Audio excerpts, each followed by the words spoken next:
বন্ধুরা, শুভ বিবাহ ধারাবাহিকের আজকের এপিসোডে দেখানো হয়েছে তেজ সুধাকে বলে, আমি আপনাদের এই বাড়ির দলিল নিয়ে কি করব? আমি এটা চাই না। আমার ঠাম্মির বিশ্বাস ভেঙেছে। আমি আমার ঠাম্মিকে মিথ্যে কথা বলেছি, তার বিশ্বাস ভেঙেছি। কোনো কিছুর বিনিময়ে সেটার ক্ষতিপূরণ হবে না। সুধা বলে, মিস্টার বসু মল্লিক, আমি আপনাকে সেটার ক্ষতিপূরণ হিসেবে এই বাড়ির দলিলটা দিচ্ছি না।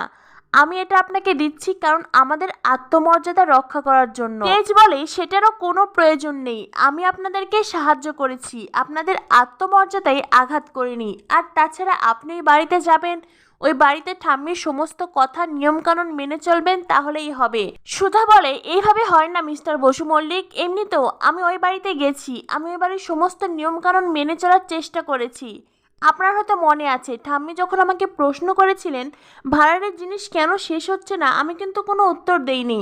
ঠাম্মি নিজের মতন করেই উত্তর দিয়েছিলেন। তেজ বলে, কোনো মিথ্যে বলা আর সত্যিটাকে গোপন করা দুটোই কিন্তু এক। বসু মল্লিক পরিবারের বউ অন্যের বিয়ের জন্য মিষ্টি বানাচ্ছে, এটা যদি ঠাম্মি জানতো তবে ঠাম্মির বিশ্বাস ভেঙে যেত। ঠাম্মি হয়তো আপনাকে ওই বাড়িতে রাখতো না, ওই বাড়ির বউ হিসেবে মেনে নিতে পারতো না।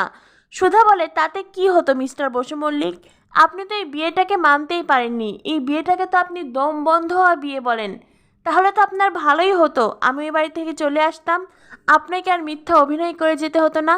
তেজ বলে, সেটা কখনো হবে না। আমি তো আপনাকে বলেছি, আমি আপনাকে কখনো মুক্তি দেব না। সারা জীবন আমার কাছেই আপনাকে থাকতে হবে। সুধা ও তেজের মাঝে আরো অনেক কথোপকথন চলতে থাকে। তখনই সেখানে আসে সুধার ঠাম্মি। সুধার ঠাম্মি এসে বলে, কে কারা কথা বলছে? তেজ আর সুধাকে দেখে ঠাম্মি তো খুব খুশি হয়ে যায়। ঠাম্মি তেজকে বলে, নাথ জামাই তুমি এসেছো, বসো। তেজ বলে, না ঠাম্মি, আজ আর বসবো না। আজ আমাদের বড্ড তাড়া আছে, আমাদের তাড়াতাড়ি বাড়িতে ফিরতে হবে। আমি এসেছি আপনার কাছে ক্ষমা চাইতে। সেদিন আমি আপনাদের সঙ্গে অনেক খারাপ আচরণ করেছি, আমাকে ক্ষমা করবেন। এই বলে তেজ দু হাত জোর করে ঠাম্মির কাছে ক্ষমা চায়।